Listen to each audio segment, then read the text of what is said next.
What is up? This is your LA in a minute, and I'm here at a train crossing on San Fernando Road in Pacoima. A train crossing because a train is the reason San Fernando Road has some of the most important history in all of Los Angeles. Let's get into it.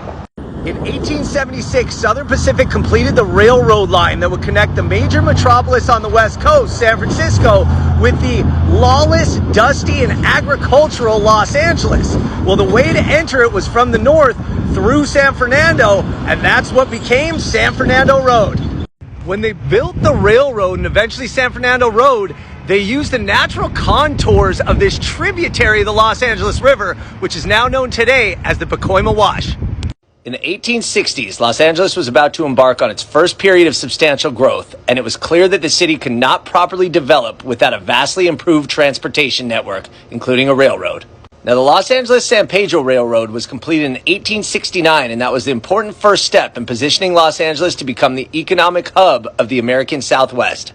1869 was also the year the Transcontinental Railroad was completed, but that only connected Northern California. For Los Angeles to thrive, it would need to be connected as well. Railway companies competed to build the treacherous line coming through the Central Valley. The terrain was difficult and work moved slowly to go through these mountains with major grading and a lot of tunnel work. Finally, on September 5th, 1876, at Lang Station, 43 miles north of Los Angeles, a golden spike was driven to finalize the completion of the grueling project, which, by the way, was done mostly by 5,000 Chinese laborers who were basically indentured servants.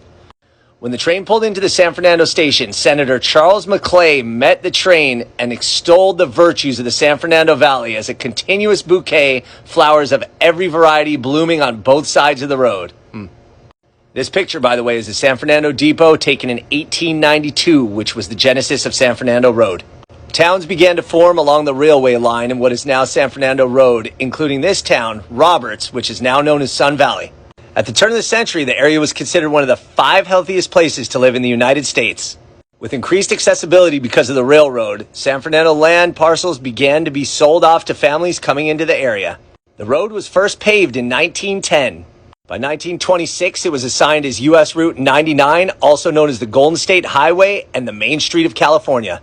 In addition to Highway 99, San Fernando Road was also known as Route 6, one of the confusing picadillos prior to the codification of the highway system. From that point forward, San Fernando Road experienced both booms and busts. And now the 25-mile road, which starts in Sylmar, bypasses the Burbank Airport through Glassell Park into Lincoln Heights, is now also a main thoroughfare for truck drivers. So there's a reason San Fernando Road spans most of Los Angeles, because it's one of the most important roads in the city's history.